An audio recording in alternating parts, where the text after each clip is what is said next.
Hi guys.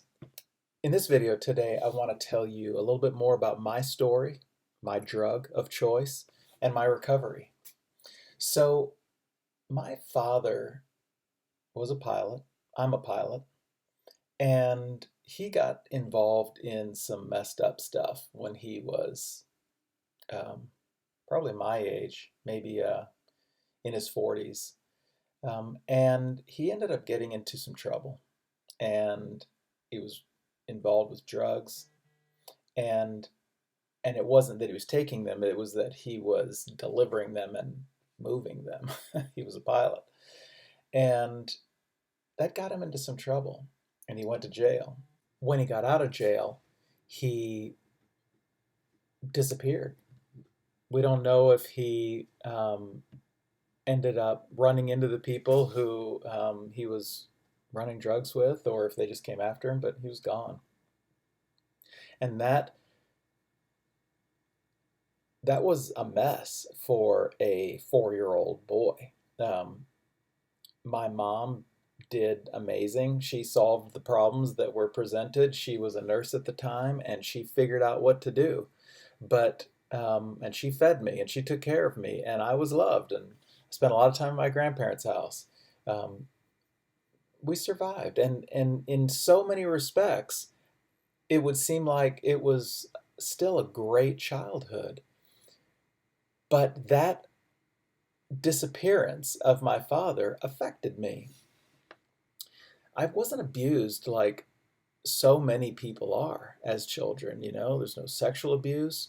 There wasn't um, problems where my parents were physically abusive or emotionally abusive. My mom was amazing. But that simple thing of him disappearing affected me because it caused me to fear rejection and to fear abandonment and to live as if others might leave. And it's so subtle, I can barely piece all that together, but I realized that set the stage for a lot of what was going on in my head. Into that setup, then, was early exposure to pornography. That happened to me probably at about 5 or 6 years old. A kid in my neighborhood found it at the car wash across the street, and he's in the tall grass looking at it and invited me to see it. And I still remember the woman in that image. Um, it was a sideways centerfold, and she was glorious. And that deeply affected me. Um, I'm 50, and I remember that image today. 45 years ago. It's perfectly clear in my head. I remember how she was facing. She was on her knees. She was sitting up. She was smiling. She looked happy. I was captivated. And that set the stage um, for dealing with the struggles of fear, rejection, and abandonment. It became a tool. It actually became a drug. Sometimes people say that porn use or drug use or whatever the addiction is the problem. And I think a better way to think about it is it's the solution. We face some problems in life, and our drug of choice becomes our go-to solution for the problem that we face. And we go to it because it works. It's a medication that helps you to escape the trouble of life. When we encounter difficult things in life, those things cause strong feelings. And those strong feelings are very difficult to deal with. So we attempt to medicate them. We attempt to escape them. And our drug of choice is the thing that we learned early on that would help us escape the problem. We use it because it works. From a Christian perspective, this is a fallen world.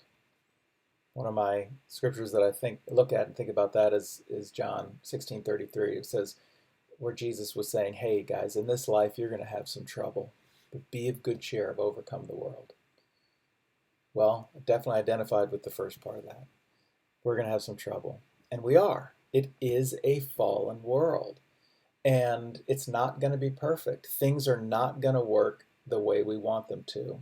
And when things don't work the way we want them to, there are going to be strong feelings. And until we learn to face the problems, our temptation is going to be to medicate. And I was a champ at medicating.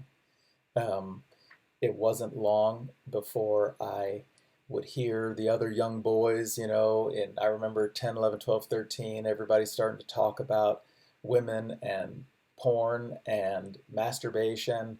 And, I heard from my friends the first, tips on how to masturbate. I remember that clearly, sitting in the lunchroom, listening to the other boys talk about it. And, going home, giving it a shot, figuring out how it works. And, and it was a trap.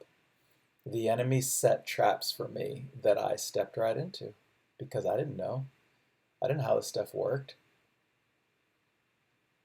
I fell for it, and I learned to medicate using those tools. This was very exciting. It felt very good, and I was hooked.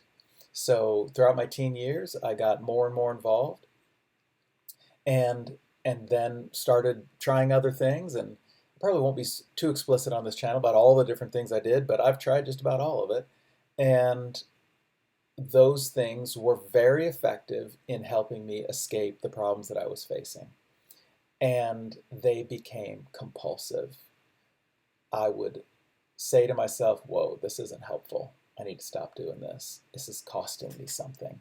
And then 10 minutes later, something would trigger me and I would be right back at it. And I would get better at learning how to stop, and I could go longer periods, but then something would trigger me and I'd be right back at it. And that was a cycle that I walked for decades. It's a sad story. But it also shows me now, when I look back on it, what the stages of my recovery were. Through much of that time, I was a Christian and I knew what I was trying to accomplish, but I just didn't have the tools to do it. I didn't know how to do it.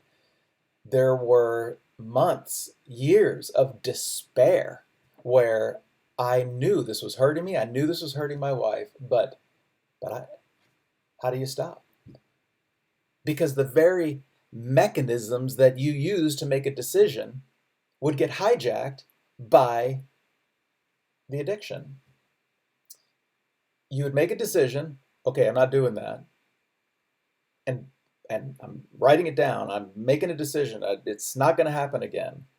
And then a few days later, a few hours later, weeks, whatever, suddenly those same thought processes would be overcome. And I always likened it to the switching of a switch. It's just like somebody came and flipped the light. And all of a sudden, those same mechanisms that would say, don't do it, this is wrong, would suddenly go, well, I want to, I'm going to, I can't wait to do it, I'm excited about it. And I would start dreaming about it and going down that track of, here's what I'm going to do. And I'd start figuring out a way to go act out. It was awful. And then the whole cycle of acting out. And then, once that's over, the shame and the disgust, the sadness, the repentance, the crying before God again. I'm so sorry. Am I lost? Is there any redemption for me? Because the Bible says things, if you keep doing it, you crucify Christ all over again. And so that would just traumatize me over and over. So I kept going through that cycle for decades. And then now you bring a wife into it, and then eventually children, and you are now adding to the shame, adding to the realization you've got to stop, but and then when the stress is on, you fall again. It's It's the saddest thing in the world to have to face. Awful, awful on every level. So recovery is learning to face life without the drug. The drug was the thing that worked to let me make it through life, even though it was killing me, destroying my relationships, hurting me financially. It was awful, but it worked. It made me feel okay again until it made me feel worse. So it is a drug and it does work, but its main thing is it prevents you from facing life. It's a medication. So the problem with it is you stop facing life. And if you don't face life, you can't solve problems. Remember, it's a fallen world. In this life, you'll have some trouble. So the only way to solve the problems that are introduced by the trouble is to face them. And we have the tools. God gave us the brain. He gave us the ability to solve a problem. And he gave us the feelings to point out when we have a problem so that we would go look at it and figure it out and attempt to solve the problem. If we drug it, though, we don't solve it and we sit with it. So at the point at which you start medicating your problem, at the point at which you start escaping your problem, you like leave the problem there. You put it there and you leave it in place. And when you leave it there, it just festers and grows and you stop maturing. I'm sure women would testify to the fact that when they are in a relationship with a man that has any kind of addiction, that they are like children in many respects. And it's because those men and women, frankly, stopped maturing at the point at which they started medicating with their drug of choice. I certainly was. I was a child in many respects in my head. So recovery, again, I'm going to say it again, is the process of learning to live life without the medication. Learning to face the problems, learning to feel the pain, learning to solve the problems caused by the pain. I'll talk more about feeling your feelings in another video because it's a great topic. But it's partly what recovery is about. It's about learning to face life without the drug. And that highlights some of the other the stages that you'll go through. So let me just mention some of those. So when you first are walking in your addiction, the very first thing is just like, yay, this is awesome. I love it. And what's funny is there's people in life who never get past that. They love their addiction. They don't care that it's an addiction. They don't think it costs them, and they're not trying to solve it. I've met a lot of people like that. Man, I would be with people who would just love their porn and would throw it to me and celebrate it, and man, check this one out, and just it was the greatest thing. At least it didn't seem like it bothered them to me. But there was a time when I just ran headlong into it too. But then the next stage came along, and that was recognizing that this isn't helping me. This is costing me something. This is causing me not to be able to focus on school. And this is, I got in trouble for shoplifting as a kid because I would go rip off a Penthouse magazine from the store. And, that was embarrassing, and that cost me something. So you start to realize this isn't helpful, and I need to stop. So you'd say, okay, I'm not doing that anymore. And then that's when the next lesson comes, which is, wow, I can't stop. What's going on here? Who's deciding what I do? Because I decided I was going to stop, but something else down in me said, no, go do it. We like it. And I would obey that voice, and I would go do it. So there was more to it than deciding to stop. I had to figure out other ways to stop. So that leads into the next stage, which you start doing things like building some walls. Get rid of the credit card, make it hard to do this, tell somebody where you're going to be, get an accountability partner, tell everybody your secrets. You start trying to figure out ways to build walls around yourself so that you won't give in to the impulses that are deeper than your conscious mind. So that's a part of most people's recovery. They start trying to figure out how to outsmart their subconscious mind, and build up those walls so that they won't go do those things you know, when they're not in their right mind. And there's some great tools and techniques out there, and I will show you quite a few of those. You know, okay, here's some walls that you can put in place. But that's not going to work forever. You're actually smarter than you think, and you will get around those walls eventually. So, so you've got to start fixing it on a deeper level than just putting up walls. So you have to start learning why you do what you do. What was I medicating? What was I trying to fix? What set me up to do that way? What was the traumas that I was trying to relieve the pressure on? What did I believe about myself that was causing me so much angst? Was there a way to address it that way? Is there a way to fix the deeper problem?